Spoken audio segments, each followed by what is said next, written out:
Welcome back है तुम्हारा favourite channel एनिमेडी पे। तो जैसा कि हमने हमारे पिछले पार्ट में देखा था कि कैसे ऑल माइट भाई अपनी लिमिट्स को सरपास कर देता है एंड इस नोमू को हरा देता है, जिसको ऑल माइट को मारने के लिए ही बनाया गया था, जिसके पास super speed, super power, super shock absorption के साथ साथ सुपर रीजनरेशन भी था भाई। लेकिन ऑल माइट फिर भी इस नोमू को हरा देता है, लेकिन अपनी इस फाइट में बहुत ज्यादा इंजर्ड और वीक जरूर हो जाता है एंड ऑल माइट भाई पक्के से मारा जाता अगर सही टाइम पर डेको और ये सारे हीरोज वहां पर आकर इसकी मदद ना की होती तो। एंड जब ये सारे हीरोज वहां पर आ जाते हैं तब शिगाराकी और कुरोगिरी को वहां से भागना पड़ता है, लेकिन जाने से पहले ये ऑल माइट से ये जरूर कहता है कि ये अगली बार ऑल माइट को जरूर मारेगा। एंड डेकू ये समझ गया होता है कि एक हीरो की जिंदगी कितनी ज्यादा खतरनाक और रिस्की होती है। अगले दिन हम देखते हैं ऑल माइट इसके टीचर को एक लेटर लिखता है ये बताते हुए कि इसने अपनी पावर 1 फॉर ऑल को एक डेकू नाम के लड़के को पास कर दिया है एंड वो चाहता है कि इसके टीचर आकर उस लड़के से मिले। फिर इधर हम देखते हैं ये सारे मीटिंग कर रहे होते हैं एंड इन्हें ना शिगाराकी और कुरोगिरी के बारे में कुछ भी नहीं पता होता। ये भी नहीं कि वो कहाँ से आए हैं, पहले क्या करते थे, कुछ भी नहीं। ऑल माइट को बस इतना पता था कि शिगाराकी ना एक बच्चे की तरह, एक पागल 19-20 साल के बच्चे की तरह जिसको जरूर से कोई कंट्रोल कर रहा है। लेकिन ऑल माइट को ये नहीं पता होता कि शिगाराकी को जो कंट्रोल कर रहा होता है वो इस दुनिया का सबसे खतरनाक विलन, ऑल माइट का सबसे बड़ा दुश्मन ऑल फॉर वन होता है। एंड फिर इधर हम हमारे डेकू को देखते हैं जो और ज्यादा ट्रेनिंग करने लग गया होता है, क्योंकि ये समझ गया होता है कि ऑल माइट को बचाने के लिए, ऑल माइट का नेक्स्ट स्पॉट लेने के लिए, उन जैसे खतरनाक विलन से दोबारा लड़ने के लिए इसे बहुत ज्यादा स्ट्रांग होना होगा। अगले दिन हम देखते हैं ये सारे दोबारा अपने क्लास में होते हैं, ये सब के सब ऑल माइट की तारीफ कर रहे होते हैं कि ऑल माइट कितना ज्यादा स्ट्रांग है। लेकिन तभी आइजावा इनकी क्लास में आ जाता है, जिसको देखकर ये सारे एकदम शॉक्ड रह जाते हैं, क्योंकि ऑब्वियसली भाई एक दो दिन पहले स्नोमैन इसको हिलने तक लायक नहीं छोड़ा था एंड आज ही क्लास में इन सबको पढ़ाने आ गया। एंड आज आइजावा इन सबको यूए हाई स्पोर्ट्स फेस्टिवल के बारे में बताता है, जिसको पूरी की पूरी दुनिया और लगभग सारे के सारे हीरोज देखते हैं, जिसमें यूए हाई के सारे बच्चे एक दूसरे से आपस में कम्पीट करते हैं, बिल्कुल स्पोर्ट्स डे की तरह। जिसको सुनकर कुछ बच्चे तो बहुत ज्यादा खुश हो जाते हैं, लेकिन कुछ बहुत ज्यादा डर जाते हैं कहीं वो विलन्स दोबारा से इन पर ना अटैक कर दें। जिसपे आइजावा इन सबसे बताता है कि अब इन सबको उन विलन्स की चिंता करने की कोई जरूरत नहीं, क्योंकि अब स्कूल की सिक्योरिटी पिछली बार से भी 10 गुना ज्यादा बढ़ा दी गई है एंड स्पोर्ट्स फेस्टिवल में यहाँ पर बहुत सारे हीरोज होंगे, तो कोई चांस ही नहीं कि वो विलन्स दोबारा से यहाँ पर अटैक करेंगे। एंड ये स्पोर्ट्स फेस्टिवल ना इन सारे बच्चों के लिए एक बहुत बड़ा मौका होता है स्कूल से निकलने के बाद किसी बड़े हीरो की एजेंसी को ज्वाइन करने का, क्योंकि इस स्पोर्ट्स फेस्टिवल में ये किसी बड़े हीरो की नजर में आ सकते हैं, जिस वजह से ना ये सारे के सारे बहुत एक्साइटेड होते हैं। लेकिन ओचाको भाई सबसे ज्यादा। एंड जब डेकू बाद में इससे पूछता है क्यों, तो ओचाको इन दोनों को बताती है कि ये हीरो सिर्फ इसलिए बनना चाहती है ताकि ये ढेर सारे पैसे कमा सके, अपने गरीब मम्मी पापा की हेल्प कर सके। एंड अगर ओचाको को स्कूल से निकलने के बाद किसी बहुत बड़े हीरो एजेंसी ने हायर कर लिया तो फिर ये बहुत पैसे कमाएगी एंड इसका सपना सच हो जाएगा। इसीलिए ये चाहती है कि इस यूए हाई स्पोर्ट्स फेस्टिवल में ये बहुत अच्छा करे। एंड तभी हम देखते हैं ऑल माइट वहां पर आ जाता है एंड डेकू को अपने साथ लंच के लिए बुला लेता है, जिसको सुनकर टोडोरोकी को थोड़ा अजीब लगता है कि ऑल माइट डेकू के साथ क्यों लंच कर रहा है एंड इसे ना फिर थोड़ा शक हो जाता है। फिर इधर हम ऑल माइट को देखते हैं जो डेकू को बताता है कि नोमू के साथ की उसकी फाइट की वजह से ऑल माइट का हीरो टाइम 3 घंटे से घटकर अब सिर्फ 50 मिनट का रह गया होता है, जिसको सुनकर ये बहुत ज्यादा दुखी हो जाता है। एंड फिर ऑल माइट डेकू से कहता है कि वो चाहता है कि डेकू इस यूएस स्पोर्ट्स फेस्टिवल में बहुत अच्छा करे, क्योंकि ऑब्वियसली भाई ऑल माइट का टाइम अब लगभग खत्म होने ही वाला है एंड डेकू को कुछ भी करके उसकी जगह को लेना ही होगा और दुनिया का अगला सिंबल ऑफ पीस बनना ही होगा। उसे दिखाना ही होगा इस दुनिया को और सारे के सारे बुरे विलेंस को कि अब ऑल माइट भले ही ना सही, लेकिन ये है अच्छे लोगों की मदद करने के लिए और बुरे लोगों को रोकने के लिए। एंड इसीलिए डेकू का इस यूए हाई स्पोर्ट्स फेस्टिवल को जीतना जरूरी है, पूरी दुनिया को अनाउंस करने के लिए कि अगला ऑल माइट आ चुका है। लेकिन डेकू ये भी जानता था कि उसे अपने क्वर्क 1 फॉर ऑल को अभी सही से यूज करना नहीं आता, क्योंकि तुम तो जानते होगे कि डेकू जब भी अपने 1 फॉर ऑल का यूज करता है तो अपनी खुद की बॉडी को यूज नहीं कर पाता। फिर हम देखते हैं स्कूल के सारे बच्चे यहाँ डेकू की क्लास 1A के बच्चों से मिलने आए होते हैं, जिनसे ये सब यूएस स्पोर्ट्स फेस्टिवल में कम्पीट करेंगे। एंड तभी बाकुगो इन सबसे कहता है ध्यान से देख लो तुम सब मुझे, मैं ही हूँ जो तुम सबको हराएगा। एंड भाई ये सही में हिला हुआ होता है। एंड तभी शिंसो वहां जाता है एंड बाकुगो से कहता है और तुम लोग मुझे ध्यान से देख लो, मैं इस कंपटीशन को जीत के तुम्हारी क्लास में आऊंगा। एंड शिंसो का ना असल में हीरो कोर्स में नहीं बल्कि जनरल स्टडीज कोर्स में यूए हाई में एडमिशन हो गया होता है, लेकिन क्योंकि इसका ड्रीम एक हीरो बनने का होता है इसलिए ये इनकी हीरो क्लास में आना चाहता है, जिसके लिए इन सारे बच्चों में से किसी एक बच्चे को इस क्लास से हटा दिया जाएगा और उसकी जगह इसको ले लिया जाएगा। लेकिन उसके लिए इसको इस यूए हाई स्पोर्ट्स फेस्टिवल में जीतना ही होगा। एंड डेकू ने ये जान गया था कि सारे ही बच्चे स्पोर्ट्स फेस्टिवल में जीतना चाहते हैं, लेकिन वो ऐसे पीछे नहीं हट सकता था। उसे ऑल माइट अपने एम, अपने ड्रीम के लिए इस यूएस स्पोर्ट्स फेस्टिवल को जीतना ही होगा। ये सारे के सारे बच्चे कई दिनों तक बहुत हार्ड ट्रेनिंग करते हैं एंड फिर फाइनली दिन आ जाता है यूए हाई स्पोर्ट्स फेस्टिवल का, जिसको एक बहुत बड़ी ऑडियंस, लगभग सारे के सारे हीरोज और लगभग पूरी की पूरी दुनिया देख रही होती है भाई। ये सारे भी तैयार होते हैं एक दूसरे के साथ कम्पीट करने के लिए, लेकिन तभी टोडोरोकी डेकू के पास आता है और डेकू से कहता है मिडोरिया, मैं जानता हूँ पता नहीं क्यों लेकिन ऑल माइट तुम्हें कुछ ज्यादा ही सपोर्ट करता है। जिसको सुनकर डेकू थोड़ा डर जाता है, इसीलिए मैंने सोचा कि मैं तुम्हें बता दूं कि ये कंपटीशन मैं ही जीतूंगा। एंड पता नहीं क्यों ये कह के टोडोरोकी वहां से जाने लगता है, लेकिन तभी डेकू इससे कहता है टोडोरोकी, मैं जानता हूँ कि तुम मुझसे ज्यादा स्ट्रॉन्ग हो, लेकिन एक चीज तुम भी समझ लो, तुम नहीं मैं इस कंपटीशन को जीतूंगा। एंड किसी को समझ नहीं आता कि अचानक से इन दोनों में नोकझोंक कैसे हो गई। एंड फिर हम देखते हैं ये सारे के सारे इस यूए हाई स्पोर्ट्स फेस्टिवल एरिना में बाहर आ जाते हैं, जिसको सच में हद से ज्यादा लोग देख रहे होते हैं। यूए हाई के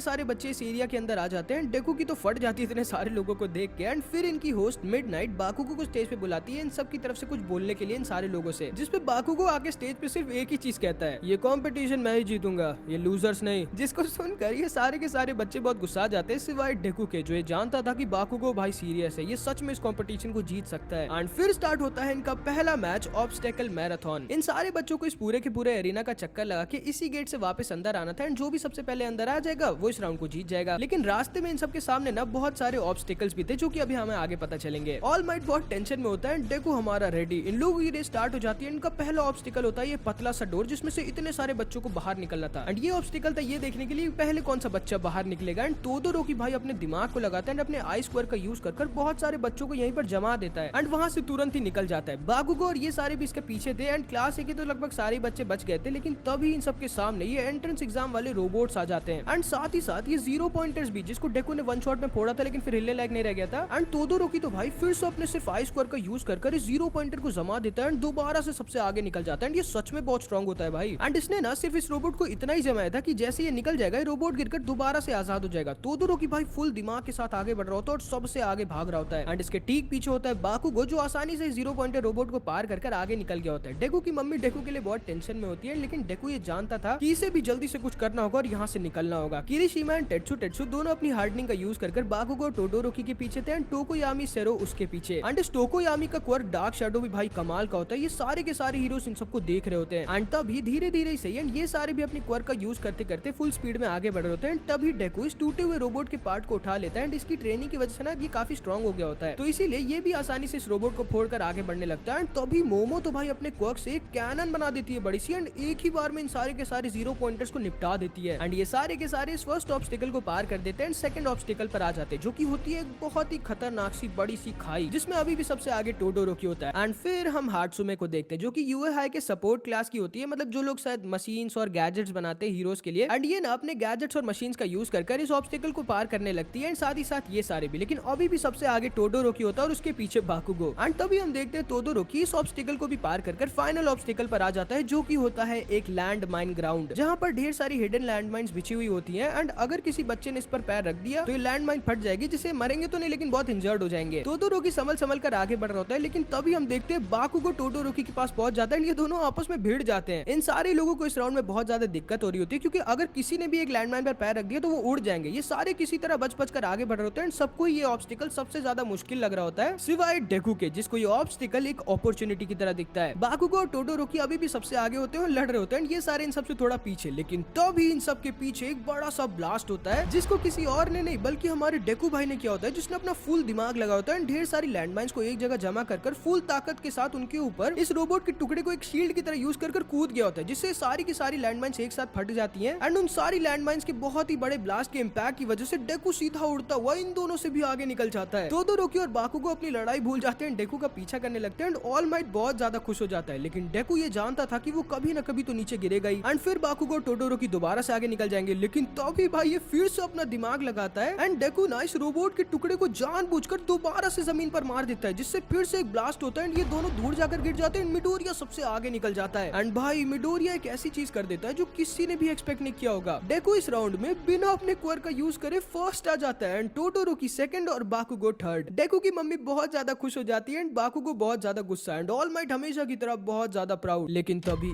इधर हम शिगाराकी को देखते हैं, एंड ये भी यूए हाई स्पोर्ट्स फेस्टिवल देख रहा होता है, सारे के सारे हीरोज की इन्फॉर्मेशन को कलेक्ट करने के लिए। ये सारे लोग मिडोरिया के लिए चीयर कर रहे होते हैं, एंड जल्दी ये सारे भी वहाँ पर आ जाते हैं। एंड उतने सारे बच्चों में सिर्फ 42 बच्चे नेक्स्ट राउंड में पहुंच पाते हैं, जो कि होता है कैवलरी बैटल। और कैवलरी मतलब ऐसे जिसमें 2-3 लोग साथ में होते हैं और एक इन सबके ऊपर होता है, जिसके रूल्स बहुत सिंपल होते हैं। इन सारे बच्चों को 3 या 4 लोगों की टीम बनानी होती है, एंड इन सब के पास कुछ पॉइंट्स के हेडबैंड्स होते हैं, जो कि इन सबको राउंड 1 के हिसाब से मिले होते हैं। एंड इन सबको एक दूसरे के पॉइंट्स के हेडबैंड्स को छीनना होता है, एंड लास्ट में जिन टॉप 4 टीम्स के पास सबसे ज्यादा पॉइंट्स के हेडबैंड्स होंगे वो टीम जीत जाएगी और फाइनल राउंड में पहुंच जाएगी। इन सारे बच्चों को ऐसे नॉर्मल पॉइंट्स मिलते हैं 5 से लेके 625 तक, जिसमें टोडोरोकी के पास 625 पॉइंट्स होते हैं। लेकिन डेकू ये क्योंकि फर्स्ट होता है पिछले राउंड में, इसलिए इसके हेडबैंड के होते हैं पूरे 10 लाख पॉइंट्स, जिसका ऑब्वियसली मतलब था कि सारे के सारे लोग डेकू के पॉइंट्स के पीछे भागेंगे। एंड इसीलिए कोई भी डेकू की टीम में आने नहीं चाहता था। सब जानते थे कि उन्हें कुछ भी करके बस डेकू के 10 10 लाख पॉइंट्स के हेडबैंड को छीनना है, ये लोग जीत जाएंगे। सारे के सारे लोग बाकुगो या टोडोरोकी की टीम में जाना चाहते थे, लेकिन डेकू की टीम में कोई भी नहीं। डेकू बहुत ज्यादा टेंशन में होता है, लेकिन तभी ओचाको वहाँ पर आ जाती है एंड डेकू को ये नहीं छोड़ने वाली थी। एंड इसको देखकर डेकू बहुत ज्यादा खुश हो जाता है। ये दोनों फिर ईडा के पास जाते हैं, लेकिन ईडा इन दोनों को मना कर देता है एंड डेकू से कहता है, मिडोरिया तुम मेरे बहुत अच्छे दोस्त हो, लेकिन साथ ही साथ मेरे राइवल भी। मैं स्टार्टिंग से ही तुमसे हर चीज में हारता आ रहा हूँ, लेकिन इस बार मैं तुमसे नहीं हारूंगा मिडोरिया। एंड ये कह के ईडा जाके टोडोरोकी की टीम को ज्वाइन कर लेता है। एंड अब इन दोनों को समझ नहीं आ रहा था कि अब ये लोग क्या करे, लेकिन तभी हाट्सुमे इनके पास आ जाती है, वही जिसके पास कमाल कमाल के गैजेट्स होते हैं जो कि इसने खुद बनाए होते हैं। एंड ये डेकू की टीम में सिर्फ इसलिए आना चाहती थी क्योंकि ये जानती थी कि डेकू इस राउंड में बहुत ज्यादा पॉपुलर होगा एंड इसे ना बस अपने गैजेट्स को प्रमोट करना होता है। तो ऐसे इनकी टीम में 3 लोग हो जाते हैं, लेकिन डेकू जानता था कि अभी इनकी टीम काफी नहीं है, इन्हें किसी एक और की जरूरत है जो इन्हें डिफेंड कर पाए। एंड इसीलिए ये जाता है टोकोयामी के पास, क्योंकि इसका डार्क शैडो ये जानता था कि कमाल का होगा इनकी टीम के और इसके हेडबैंड को डिफेंड करने के लिए। एंड टोकोयामी डेकू की टीम में आने के लिए मान जाता है एंड फिर ये सारे के सारे एक टीम बना देते हैं। ये सारे के सारे तैयार होते हैं। जैसे ये वाला राउंड स्टार्ट होता है, जैसा सबने सोचा था वही होता है। ये सारे के सारे एक साथ डेकू के ऊपर अटैक कर देते, क्योंकि इन सबको डेकू के ऊपर के 10 लाख पॉइंट्स चाहिए थे। ये लड़का इन सबको अपने मड कोर का यूज कर अपने मड में फंसा देता है, लेकिन तभी डेकू हाट्सुमे के जेट पैक गैजेट का यूज करता है। एंड क्योंकि ओचाको ने इन सबको अपने क्वर्क से हल्का कर दिया होता है, इसलिए सारे के सारे लोग हवा में उड़ जाते हैं एक ही जेट पैक से। एंड ऊपर इन्हें डिफेंड करने के लिए टोकोयामी का डार्क शैडो इनके साथ था, जो कि अपने आप इन सबको डिफेंड कर रहा होता है। सारे लोग डेकू के पीछे पड़े होते हैं। सिर्फ क्लास 1B का मोमोआ होता है जो कि बाकी सबके हेडबैंड्स को चुरा रहा होता है। ये बहुत दिमाग वाला होता है। शोजी, मिनेटो और सू एक साथ होते हैं और ये लोग पर अटैक करने लगते हैं, जिससे डेकू किसी तरह बचता है, लेकिन इन सबका शू टूट जाता है। एंड ये सारे लोग हवा में होते हैं, लेकिन तभी काचा इन लोगों के ऊपर अटैक कर देता है डेकू के हेडबैंड को छीनने के लिए, जिससे किसी तरह टोकोयामी अपने डार्क शैडो का यूज कर बचाता है। एंड इससे पहले कि बाकुगो नीचे गिरता, सरो अपने टेप क्वर्क से बाकुगो को वापस बुला लेता है। इन सब का मैच कमाल का होता है और इन सबको बहुत ही ज्यादा मजा आ रही होती है। लेकिन तभी हम देखते हैं मोमोआ बाकुगो के हेडबैंड को छीन लेता है एंड बाकुगो को चिढ़ाने लगता है, क्योंकि इसे ना क्लास 1 बिल्कुल भी पसंद नहीं होता। एंड मोमोआ की टीम नंबर 2 पर आ गई होती है सबके हेडबैंड्स को छीन के। एंड ये ना बाकुगो को इतना ज्यादा चिढ़ा देता है कि बाकुगो डेकू के बारे में भूल ही जाता है और ये लोग इन लोगों पर अटैक कर देते हैं। लेकिन ये मोमोआ ना बहुत ही ज्यादा कमाल का होता है, इसका क्वर्क भी बहुत कमाल होता है, जो कि होता है कॉपी क्वर्क, जिससे ना ये लोगों के क्वर्क को कॉपी कर सकते हैं उन्हें बस एक बार टच करके। एंड मोमोआ बाकुगो के एक्सप्लोजन और किरीशिमा के हार्डनिंग को कॉपी कर इन दोनों से लड़ जाता है। एंड फिर इधर हम देखते हैं डेकू के सामने टोडोरोकी की टीम आ जाती है एंड सिर्फ 20 सेकंड रह गए होते हैं इस मैच को खत्म होने में। एंड डेकू के जेट पैक्स खराब हो गए होते हैं। एंड इधर हम देखते हैं कामिनारी के इलेक्ट्रिक शॉक की वजह से टोकोयामी अपने डार्क शैडो से टोडोरोकी के हेडबैंड को छीन नहीं पा रहा होता है। एंड बाकुगो भाई मोमोआ के पीछे पड़ा होता है। एंड इधर टोडोरोकी ने डेकू की टीम को घेर लिया होता है और बाकुगो ने मोमोआ की टीम को। एंड तभी बाकुगो पगला जाता है एंड अपने क्वर्क का यूज कर मोमोआ के सारे हेडबैंड्स को छीन लेता है। ये तुरंत ही डेकू की तरफ भागता है। फिर एंड इधर हम देखते हैं ईडा यूज कर देता है अपना सीक्रेट मूव टर्बो ब्लास्ट, जिसका यूज करते ही कुछ सेकंड्स के लिए हद से ज्यादा सुपर फास्ट स्पीड में आगे बढ़ता है, जिससे ये लोग डेकू के 10 लाख पॉइंट्स के हेडबैंड को छीन लेते हैं। डेकू को पता भी नहीं चलता। लेकिन हाँ, इस मूव को यूज करने के बाद अब ईडा थोड़ी देर के लिए हिल नहीं सकता था। एंड ईडा के सीक्रेट अटैक की वजह से डेकू की टीम 0 पॉइंट्स पर आ गई होती है। डेकू बहुत ज्यादा टेंशन में आ जाता है कि ऐसे तो ये लोग हार जाएंगे, इसलिए लोग दोबारा से तुरंत ही इन लोगों की तरफ भागते हैं। डेकू जानता था कि ऐसे नहीं हार सकता। एंड तभी डेकू तैयार हो जाता है अपने वन फॉर ऑल का यूज करने के लिए। एंड टोडोरोकी भाई जैसे ही डेकू की वन फॉर ऑल की पावर को सेंस करता है, ये बस अपने आप अपने फायर क्वर्क को यूज करने वाला होता है, जो कि ये कभी भी यूज नहीं करता। और वैसा क्यों वो अभी हमें आगे पता चलेगा। ये दोनों एक दूसरे के सामने होते हैं तो भी अपनी पावर का यूज कर डेकू स्मैश तो नहीं मारता, बल्कि टोडोरोकी के हाथ को साइड कर देता है, जिससे इसका हाथ भी नहीं टूटता। एंड फिर ये टोडोरोकी के गले से इसके हेडबैंड को छीन लेता है। लेकिन जो हेडबैंड डेकू ने छीना था, जो इसे लगा था कि वो इसका 10 लाख पॉइंट्स वाला है, वो वाला नहीं होता, क्योंकि इन लोगों ने चालाकी से उस हेडबैंड की लोकेशन को बदल दिया था। सिर्फ 3 सेकंड रह गए होते हैं। डेकू बहुत ज्यादा डर जाता है। ये लोग दोबारा से इन लोगों के ऊपर अटैक कर देते हैं। टोकोयामी अपने डार्क शैडो से टोडोरोकी पर डायरेक्ट अटैक कर देता है। तभी बाकुगो भी वहां पर आ जाता है। इन सब का सिर्फ एक ही टारगेट था, वो 10 लाख पॉइंट्स वाला हेडबैंड। लेकिन तभी टाइम खत्म हो जाता है। टोडोरोकी की टीम उस 10 लाख पॉइंट्स के हेडबैंड की वजह से टॉप पर आ जाती है। नंबर 2 पर होती है बाकुगो की टीम और नंबर 3 पे होती है शिन्सो की टीम, जो पता नहीं कैसे अपनी कुछ मिस्टीरियस पावर का यूज कर नंबर 3 पर आ गया होता है। डेकू बहुत ज्यादा सैड हो जाता है, क्योंकि इसे लगता है कि अब तो ये लोग हार गए, क्योंकि इनके पास तो बहुत कम पॉइंट्स है। लेकिन तभी ये नहीं जानता था कि टोकोयामी ने सही टाइम पर अपने डार्क शैडो का यूज कर टोडोरोकी के हेडबैंड को छीन लिया था, जिससे ये लोग नंबर 4 पर आ गए थे और फाइनल राउंड में पहुंच गए थे, जिससे डेकू बहुत ज्यादा खुश हो जाता है, रोने लगता है। एंड इस तरह ये चारों टीम फाइनल राउंड में पहुंच जाती है। ये सारे के सारे बहुत खुश होते हैं। लेकिन तभी